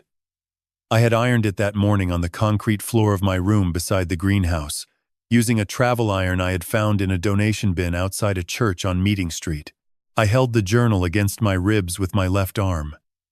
My right hand hung at my side, the wrist swollen but steady. Tomas walked ahead of me, down the service corridor. The passage was narrow, barely wide enough for 2 people to pass, and the walls were lined with framed photographs of James Prescott shaking hands with governors, celebrity chefs, and food magazine editors. In every photograph he was smiling. In none of them was I visible. We reached the swinging door. Tomas pressed his ear against it and listened. The music had stopped. The house lights were low. He could hear the MC thanking the band and inviting guests to refill their glasses before the first dance. Tomas looked at me and nodded once. I put my hand on the door. The wood was warm from the kitchen heat. Through the gap at the hinge I could see a sliver of the dining room. White tablecloths, crystal glasses catching candlelight, the backs of guests in dark suits and evening gowns. Somewhere beyond them, near the head table draped in gardenias and trailing ivy, My daughter Caroline was sitting beside her husband, believing that she had removed me from this story forever. I pushed the door open 6 inches. The scent of gardenias rushed through the gap and mixed with the kitchen smell of roasted rosemary and lemon. For one heartbeat, I was standing in 2 places at once: the world I had been forced into and the world that had been stolen from me, and the only thing connecting them was the journal pressed against my chest and the steady rhythm of my own breathing. Tomas whispered behind me. He said, "Go, Margaret. Tell them who planted the garden." I pushed the door wide open and stepped into the light. The light hit me like a wall. After hours in the dark, the rain, the alley, the dim corridor, the dining room felt like stepping onto a stage where every bulb had been aimed at my face. Crystal chandeliers hung from the ceiling in 2 rows, each one holding 40 candles that threw trembling gold circles onto the white tablecloths below. The air was thick with gardenia, champagne, and the faint sweetness of butter cake frosting. I stood beside the bar, half hidden by the tall hydrangea arrangement, and no one looked at me. Not yet. The room was arranged in a wide crescent of round tables facing a long head table elevated on a low platform. 190 guests filled the seats, men in charcoal suits and women in silk dresses the color of autumn leaves. Waiters moved between the tables carrying dessert plates and coffee cups. The string quartet's instruments rested on their stands near the dance floor, silent and waiting. The MC, a tall man in a cream jacket, stood near the microphone, adjusting a playlist on his tablet for the first dance. I scanned the head table. Sophie sat at the center in her ivory gown, her dark hair pinned with a sprig of fresh jasmine. Beside her was Daniel, her new husband, a quiet young architect from Beaufort, who had kind eyes and a habit of holding doors open for strangers. To their left sat Caroline in emerald green, her posture rigid, her smile fixed like something painted onto a porcelain plate. And beside Caroline sat James Prescott, leaning back in his chair with one arm draped over the backrest, his jaw working slowly on a piece of bread, surveying the room with the casual ownership of a man who believed every beautiful thing in it belonged to him. I took 1 step forward, then another. My shoes were still damp from the garden, and they made a faint sound on the polished hardwood floor, barely louder than a whisper. A woman at the nearest table glanced at me, then returned to her conversation. A waiter passed carrying a tray of espresso cups and did not break his stride. I was invisible. I had been invisible for 8 years, and the habit had followed me into the light. I was halfway across the room when it happened. Not the confrontation. Not yet. Something smaller. Something that cracked the evening open like an egg, dropped on a marble counter. A waiter approached the head table carrying a portable card reader.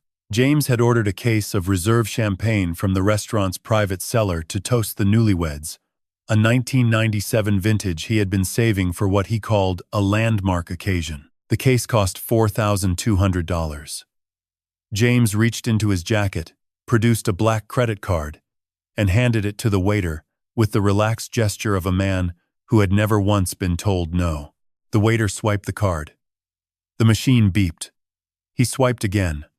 The machine beeped a second time, a short, flat tone that cut through the ambient noise like a stone dropped into a quiet pond. The waiter leaned down and whispered something into James's ear. James frowned, took the card back, examined it, and handed it over again. A third swipe, a third beep, the same flat rejection. I stopped walking. I was standing between 2 tables near the center of the room, close enough to see the color rising in James's neck. He pulled a second card from his wallet. The waiter swiped it. Declined. A third card. Declined. James's jaw tightened. His fingers drummed once on the tablecloth. Caroline leaned toward him and whispered something sharp. James shook his head and said, in a voice just loud enough for the nearest tables to hear, that there must be a system error, but it was not a system error.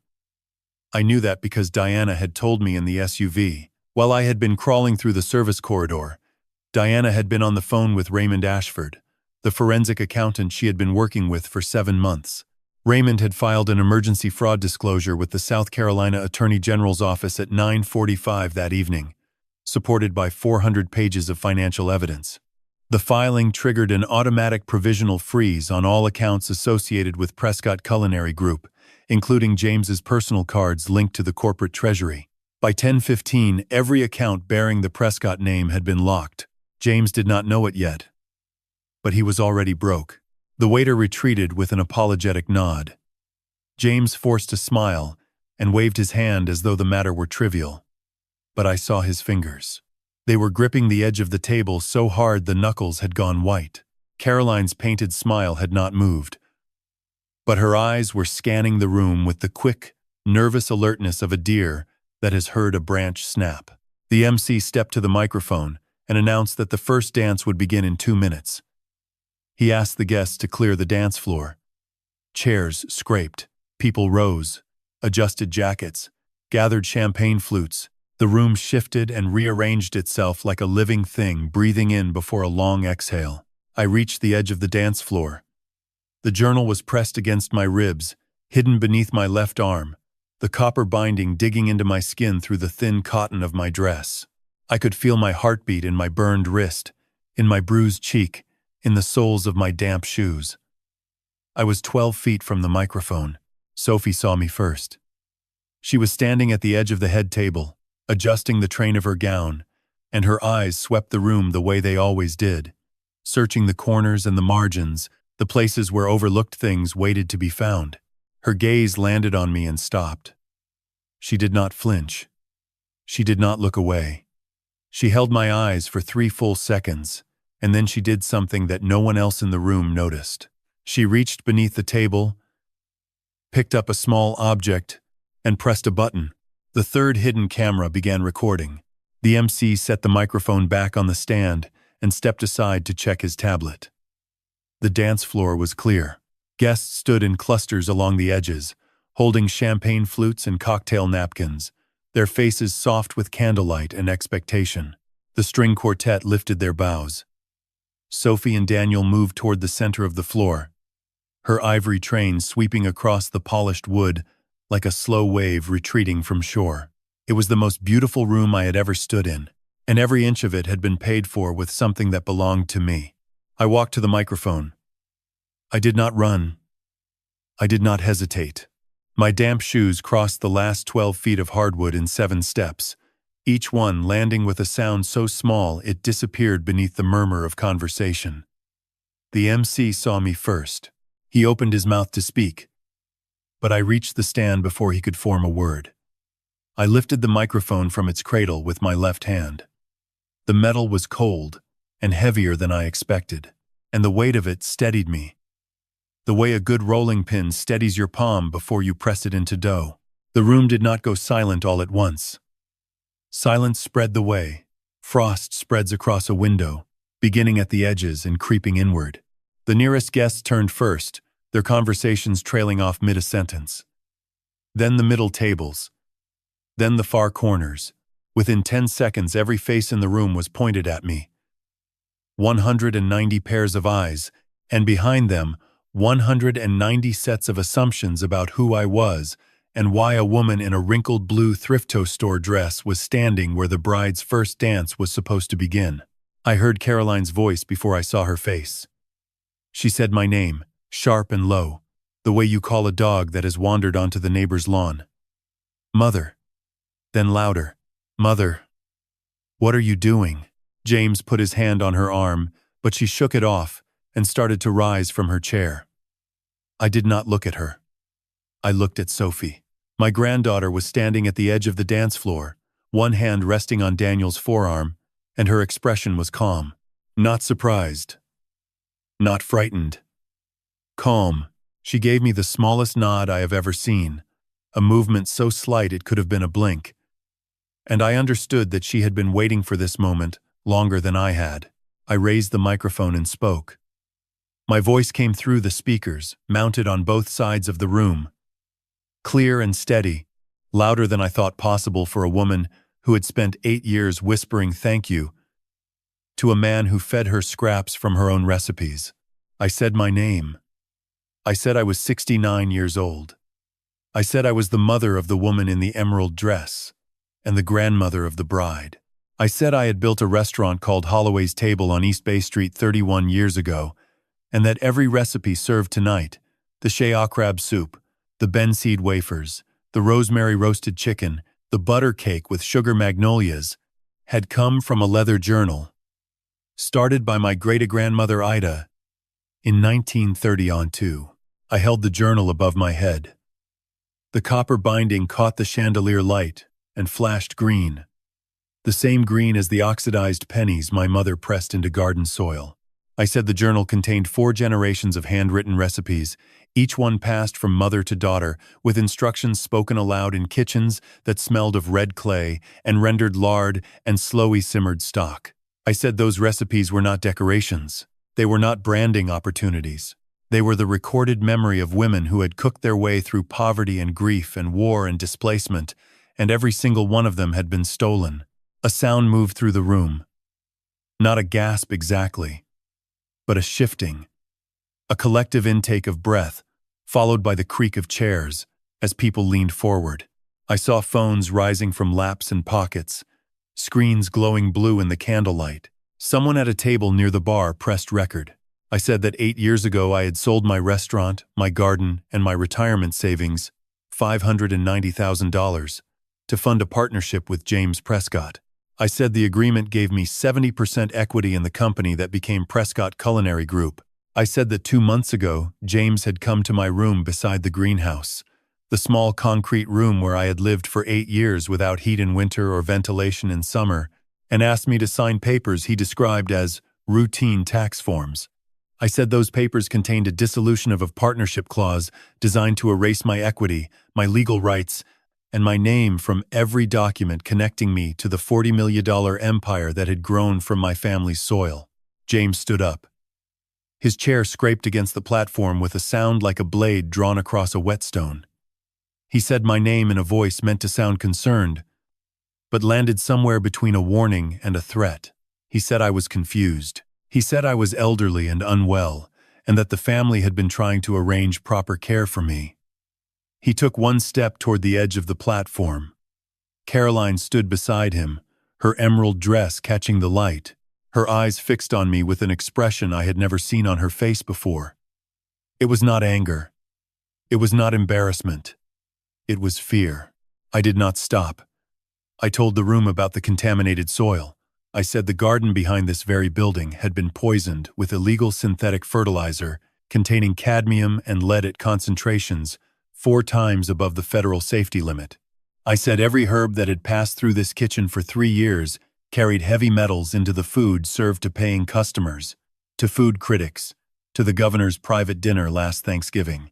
I said the franchise prospectus, promising $18 million in expansion revenue, was built on yield projections from poisoned land and that 12 investors had been deceived. I said James Prescott owed $8 million in gambling debts to 3 offshore platforms, and that the dissolution clause was designed to eliminate the only partner who could legally block the fraudulent franchise filings before they closed on Monday morning at 9. The room was no longer silent. It was something beyond silence, a held breath multiplied by 190. A collective suspension of everything ordinary. Forks rested on plates. Glasses hung in midair. The string quartet sat frozen with bows hovering above strings. And in the center of it all, I stood in my $11 dress, holding a journal bound in copper wire, speaking the truth for the first time in 8 years. James took another step forward. His face had gone the color of old wax. James crossed the platform in 3 strides. He reached for the microphone with his right hand, his fingers spread wide, his arm cutting through the air the way a man swats at something that has bitten him. I stepped back, and his hand closed on nothing. The momentum carried him forward, and he stumbled off the edge of the platform, catching himself on the corner of the nearest guest table.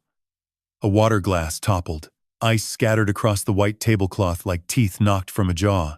2 women at the table pushed their chairs back with identical gasps. Caroline was right behind him. She moved faster than I expected, descending from the platform in her emerald dress, with the practiced grace of a woman who had spent years learning how to cross a room without appearing to hurry. She stopped 3 feet from me, and her face did something I had seen 1,000 times when she was a child. It crumbled. Her chin trembled. Her eyes filled with water. Her hands came together in front of her chest as though she were about to pray. And she began to cry. She said my name. Not the sharp command she had used moments ago, but a broken whisper, soaked with what sounded like genuine sorrow. She said she was sorry. She said James had lied to her too. She said she had not known about the dissolution clause, the contaminated soil, the gambling debts. She said she had been trapped in a marriage with a man who controlled every dollar and every decision, and that the slap, the terrible slap in front of all these people, had been a moment of panic, not cruelty. She said she had been trying to protect me by sending me away before James could do something worse. Her performance was extraordinary.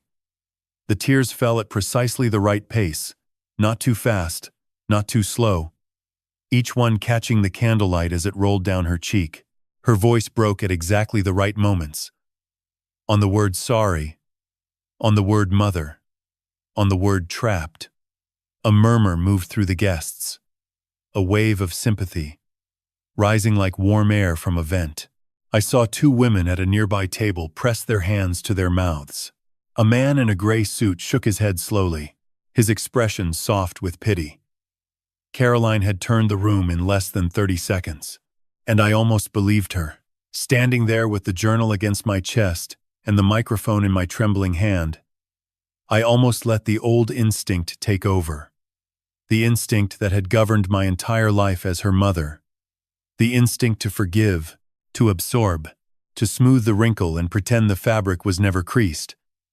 I felt my grip on the microphone loosen. I felt the anger draining out through the soles of my damp shoes. Caroline saw it. I know she saw it because her eyes changed for just a fraction of a second. A flash of something quick and calculating behind the tears. The way a card player's gaze flickers when the river falls in their favor. Then Sophie's voice cut through the room like a clean blade through ripe fruit. She was standing at the edge of the dance floor, still in her ivory gown, the jasmine pinned in her hair catching the light. Daniel stood 1 step behind her, his hand resting gently on the small of her back. Sophie was holding a tablet, the same tablet the MC had been using moments earlier, and she was tapping the screen with the steady, unhurried precision of someone who had rehearsed this moment many times. Sophie said 1 sentence. She said, "Play the video." The projector mounted above the dance floor activated. A wide screen built into the far wall, the same screen that had displayed the couple's engagement photographs during dinner, flickered to life. The image was grainy at first, the pale green tint of a night vision camera, but within 2 seconds, it sharpened into clarity. The footage showed the interior of a private office. I recognized it immediately. It was the upstairs study at Prescott's Garden, the room James called his war room, with its mahogany desk, its leather wingback chair, and the tall bookshelf filled with cookbooks that had never been opened. James was seated behind the desk. Caroline stood across from him, her arms folded, her emerald dress visible in the corner of the frame. The timestamp read 9:14 that evening, less than 3 hours ago, 46 minutes before Caroline slapped me in the dining room. James spoke first. He said the dissolution paperwork was ready and that once the 72-hour window closed Monday morning, Maggie would have no legal standing to challenge anything. Caroline asked about the franchise investors. James opened a folder on his desk and showed her a document. He said 12 investors had committed $8.2 million based on projections he described, with a half smile, as optimistic. Caroline asked what would happen when the soil reports surfaced. James said they would not surface because the testing firm in Colombia had been paid to delay the results until the franchise contracts were fully executed. He said by the time anyone tested the herbs again, the original garden would be replanted with clean stock, and the contaminated soil would be buried under a new parking structure he had already permitted with the city. Then Caroline said the words that ended her performance forever. She said, "And what about Mother?" James leaned back in his chair and said the conservatorship petition was ready. He said a psychiatrist he had retained would evaluate Maggie the following week and declare her mentally unfit to manage her own affairs. Caroline nodded. She said that once the conservatorship was granted, they could move Maggie to a state-managed care facility in Somerville and sell the greenhouse property for development. She said the estimated value was $1.4 million. She did not cry when she said it. She did not hesitate. Her voice was as level and clear as a beam of light crossing an empty room. The video stopped. The screen went dark. The dining room held its breath, like a man standing at the edge of a cliff who has just looked down for the first time. Caroline turned to face the screen. Her tears had dried. Her hands had fallen to her sides. The mask was gone, and what remained beneath it was something I had spent 30 years refusing to see.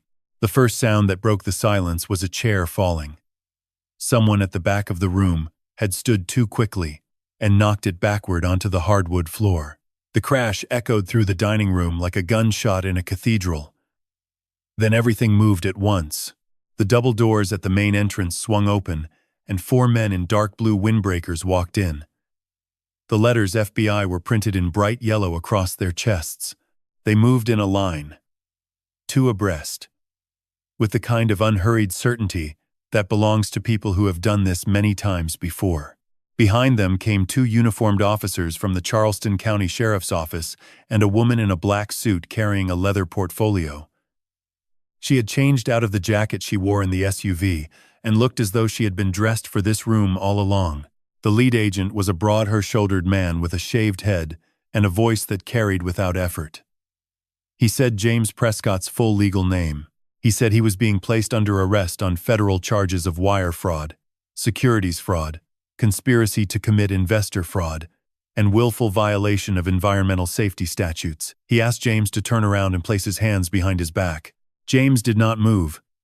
He stood between the toppled water glass and the edge of the platform, his suit jacket hanging open, his face the color of cold ash. For 3 seconds, he looked as though he might run. His eyes swept the room, measuring distances, counting exits, calculating odds. The way I imagined he calculated odds at those offshore gambling platforms where $8 million of stolen money had disappeared into numbers on a screen. Then his shoulders dropped. The fight left his body like air escaping from a tire. He turned slowly and placed his hands behind his back. The handcuffs made a small, bright sound, 2 quick clicks that silenced every remaining whisper in the room. Caroline moved before anyone reached her. She stepped backward, away from James, away from the agents, her emerald dress brushing against the platform as she tried to create distance between herself and the man she had just been conspiring with on camera. She looked at me. She did not look at me the way a daughter looks at her mother. She looked at me the way a cornered animal looks at the thing blocking the only exit. The second agent approached Caroline and spoke her name. He said she was being detained as a co-conspirator, pending formal charges. He said she had the right to remain silent. Caroline's mouth opened and closed twice without producing a sound. Then she said, in a voice so thin it could have been a thread pulled from the hem of her dress, that she wanted a lawyer. The agent nodded and gestured toward the door. Caroline walked between the 2 uniformed officers, her heels clicking on the hardwood in a rhythm that slowed with every step. As though her body understood something her mind had not yet accepted. She paused at the door. She turned and looked at me one last time. I waited for her to say something. An apology, an accusation, a final attempt to rearrange the truth into a shape that served her. But she said nothing. She simply looked, and in that look I saw every choice she had ever made laid out in a single line, from the first time she chose James over me, to the moment she planned to lock me in a state facility and sell the greenhouse for $1.4 million. I held her gaze until the officers guided her through the door and into the hallway beyond. The last thing I saw was the back of her emerald dress disappearing around the corner, like a leaf torn from a branch by a wind that would not bring it back. Diana stepped forward and addressed the room. She introduced herself as an investigative journalist with the Washington Post and said that the evidence presented tonight, including the video footage recorded by 3 concealed cameras, would form part of a forthcoming report on financial fraud and environmental contamination within the Prescott Culinary Group. She said the footage and financial documents had already been transmitted to the FBI's White-Collar Crime Division, the South Carolina Attorney General, and the Food and Drug Administration's Office of Criminal Investigations. She thanked the guests for their patience and asked that anyone with additional information contact the FBI field office in Columbia. The room erupted. Not into chaos exactly, but into the kind of noise that follows a dam breaking. A sustained roar of voices, questions, exclamations, chairs scraping, phones ringing, the sharp percussion of heels on wood as people rose and moved and tried to understand what they had just witnessed. Waiters stood frozen by the kitchen doors. The string quartet had packed their instruments and were slipping through a side exit. The 3-tier wedding cake sat untouched on its table, the sugar magnolias gleaming under the chandelier light like monuments to a celebration that no longer existed. I set the microphone back on its stand. The metal was warm from my grip. My left arm ached from holding the journal pressed against my ribs for so long. I lowered it to my side and let the blood flow back into my fingers. The leather cover was damp with my sweat, and the copper binding had left a faint green line across the inside of my forearm, a mark that would take 3 days to fade. Sophie crossed the dance floor and stood before me. She did not speak. She reached out and took my right hand, the one with the burned wrist, and held it between both of hers with a gentleness so precise it did not touch the swollen skin. We stood like that for a long time, grandmother and granddaughter, in the middle of a room that was falling apart around us. Then she reached into the pocket of her gown and produced a small plate. On the plate was a single slice of rosemary honey cake. She said she had saved it from the kitchen before dinner service because she knew the cake had been made from Ida's recipe and she wanted to make sure I tasted it before anyone else. I took a bite. The honey was warm.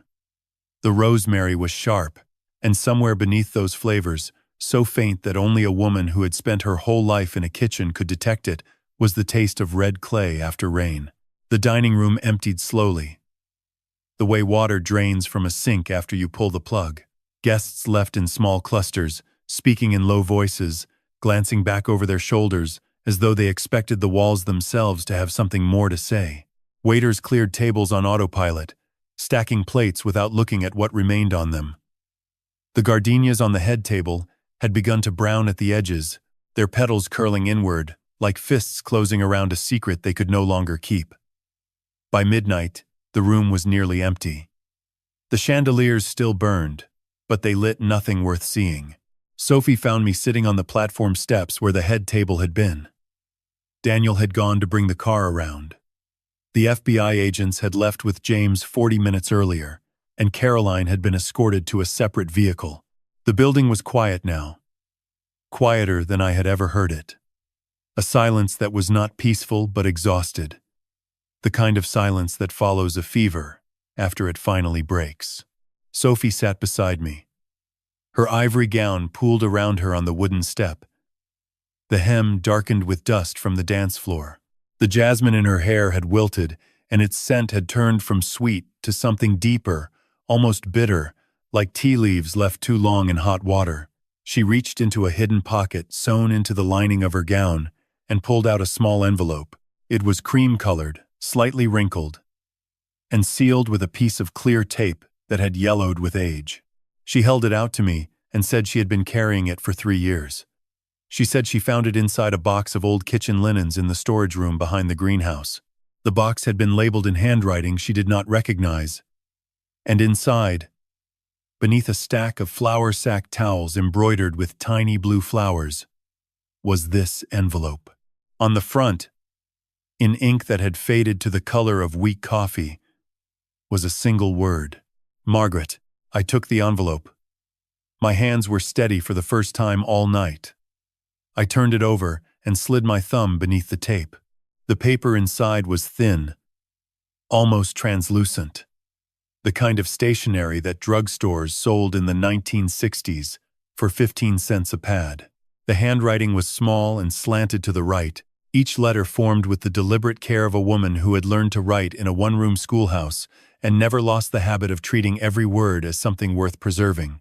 It was from Ida, my great-grandmother, the woman who had pressed the first rosemary, cutting into Charleston red clay, in 1932. The woman who had started the journal I was still holding against my ribs. The woman whose name James Prescott had printed on a restaurant menu beside a $16 salad without ever once speaking it aloud. The letter was dated March 7, 1968. I would have been 11 years old. Ida would have been 83. She died the following winter. In January of 1969. In the back bedroom of the house on East Bay Street, with the window open, because she said she wanted to smell the garden one last time. She wrote that she was leaving the journal to me. Not to my mother, not to my grandmother, but to me. She said she had watched me in the kitchen since I was old enough to stand on a stool and reach the counter, and she had seen something in my hands that she recognized. She called it the patience of soil. She said most people cooked with their mouths, tasting and adjusting and talking, but I cooked with my hands, feeling the dough, reading the texture, knowing by touch when something was ready before any timer or thermometer could tell me. She said the journal was not a book of recipes. She said it was a map. Every recipe was a set of directions to a place where someone had stood and felt something worth remembering. The sheo crab soup was the road to her daughter's kitchen on a Friday afternoon in October when the light came through the window at exactly the right angle. The Beneseed wafers were the path to Miss Rosalie's porch on John's Island, where the Gullah women sang while they sorted seeds. The rosemary honey cake was the trail back to a dawn in 1932 when Ida knelt in red clay for the first time and pressed a cutting into the earth with her thumb and felt the soil close around it like a handshake. She wrote that one day someone would try to take the journal from me. She did not say who or how. She simply wrote that recipes worth keeping are always worth stealing, and that the only protection she could offer was the truth written inside the covers and the memory written inside my hands. She said as long as I remembered how the dough felt, how the soil smelled, how the rosemary tasted when it was picked at first light, no one could truly own what belonged to me. The last line of the letter was not a sentence. It was an instruction. She wrote, "Plant something new, Margaret, and teach someone how to tend it." I folded the letter along its original creases and held it against the journal. The paper was so light I could barely feel it. But its weight was enormous, the weight of a woman's voice reaching across 58 years to find me sitting on a platform step in a ruined dining room on the worst night of my life, and tell me that she had known. She had known before I was old enough to understand, and she had left a map for me to follow home. Sophie put her arm around my shoulder. I leaned into her the way I used to lean into the kitchen doorframe at Holloway's table after a long Saturday service, letting the wood take my weight because my legs had forgotten how. She smelled of jasmine and floor dust and the faintest trace of rosemary, and I thought that if Ida could see us, she would recognize the picture we made. Two women from the same line of red clay, sitting in the rubble of something broken, and already beginning to imagine what could grow there next. Daniel pulled the car to the front entrance and flashed the headlights twice. Sophie helped me stand. My knees ached. My wrist throbbed. My cheek was still tender, where Caroline's palm had landed hours ago, in what already felt like another lifetime. I carried the journal in one hand and Ida's letter in the other, and together, we walked out of Prescott's garden and into the cool Charleston night, where the air smelled of salt, river mud, and the first hesitant sweetness of a magnolia tree blooming somewhere I could not see. 8 months passed. They passed the way seasons pass in the Lowcountry, not in clean lines, but in slow overlapping waves of heat and rain and light that blur the boundaries between what was and what is becoming. I did not count the days. I counted the things that grew. The trial ended in late July. James Prescott was convicted on all counts: wire fraud, securities fraud, conspiracy to commit investor fraud, willful violation of federal environmental safety statutes.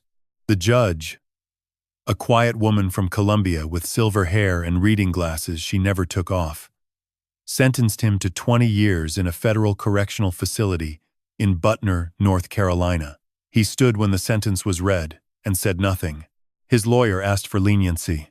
The judge said the contamination of a public food supply and the systematic theft of a 70-year-old woman's life savings did not invite leniency. I was not in the courtroom. I watched the proceedings on a small television in my new kitchen, standing beside a window that overlooked the garden. Caroline received 4 years of supervised community service and a prohibition from holding any corporate office or fiduciary role for 15 years. The conservatorship petition she and James had prepared was dismissed. The forensic audit conducted by Raymond Ashford's team recovered $7.8 million in misappropriated funds, which were returned to me through a court-ordered settlement. The 12 franchise investors received full refunds. Prescott Culinary Group was dissolved by order of the South Carolina Secretary of State. All 16 locations closed within 90 days. The green leaf logo that had hung above doors from Charleston to Asheville was taken down, crated, and stored in a warehouse on the outskirts of Somerville, where I imagine it sits in the dark, collecting dust like a headstone for something that was never truly alive. I used part of the settlement to buy back the building on East Bay Street. The Atlanta couple who had turned Holloway's table into an art gallery had already moved on. The space was empty when I walked through the door for the first time in 8 years. The walls had been painted white. The hardwood floors had been sanded and refinished. The kitchen had been gutted and rebuilt with new counters and modern ventilation. Everything was clean and bright and unfamiliar, and for a moment I stood in the center of the room and felt nothing at all. Then I opened the journal. I turned to the first page, where Ida's handwriting began in ink that had turned the color of dried tobacco leaves. Rosemary honey cake. Harvest at first light. Strip leaves by hand. Fold honey with 3 clockwise turns. I read the words aloud, and my voice filled the empty room the way water fills a dry creek bed after the first hard rain, finding the old channels, remembering the shape of the ground. I reopened Holloway's table on a Saturday morning in September. Sophie designed the menu.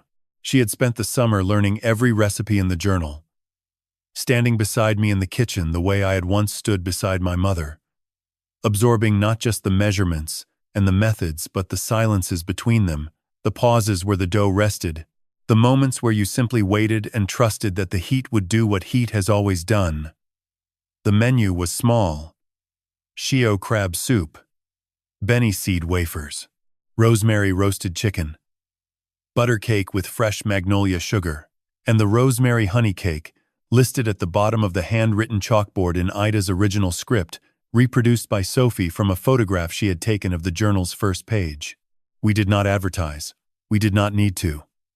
Diana's article in the Washington Post had been published in February and had been read by 4 million people in its first week. The story of the slapped grandmother, the stolen recipes, the hidden cameras, and the poisoned garden had traveled across the country the way stories travel when they carry a truth that people recognize in their own lives. Strangers wrote letters. A retired teacher in Oregon sent a handwritten card that said she had cried for an hour and then called her own mother for the first time in 6 years. A young chef in Detroit mailed a copy of his grandmother's jambalaya recipe and asked if I would keep it safe. I did. I pressed it between the pages of the journal, next to Miss Rosalie's Ben seed wafers, and it has been there ever since. The garden took longer. The soil behind the restaurant had been cleared and tested by an environmental remediation team from the University of South Carolina. They removed 18 inches of contaminated topsoil and replaced it with clean earth brought in from a certified organic farm on Johns Island. I asked them to mix the new soil with red clay from a riverbank near Edisto, the same clay Ida had written about in her journal, the same clay that had held rosemary roots for 4 generations before James Prescott decided it was cheaper to poison it than to tend it. I planted the first cutting on a Tuesday in October. The air was cool and smelled of salt marsh and turned earth. Sophie knelt beside me in jeans and a faded blue shirt, her hands in the soil up to her wrists. I showed her how to press the cutting in with her thumb, firm but not forceful, the way you shake the hand of someone you intend to know for a long time. The rosemary was a Sea Island variety, descended from a plant I had propagated years ago and given to a neighbor on Meeting Street who had kept it alive in a terracotta pot on her front porch without knowing its history. She gave it back to me the week after the trial ended and said she had always thought it smelled like someone else's kitchen. Sophie pressed the cutting into the red clay. I covered the base with soil and watered it from a copper watering can that had belonged to my mother. The water darkened the clay from rust to mahogany. A single drop ran down the side of the cutting and hung at the tip of the lowest leaf like a word waiting to be spoken. I put my hand on Sophie's shoulder. She put her hand on mine. The late afternoon sun came through the garden wall and laid a warm stripe across our arms, connecting us in light, the way the recipes in the journal connected us in ink, the way the red clay connected us to every woman who had knelt in this same earth and believed that something worth keeping could grow from something as small as a single cutting pressed into the ground by a steady hand. Ida's instruction was simple. Plant something new, Margaret, and teach someone how to tend it. I did.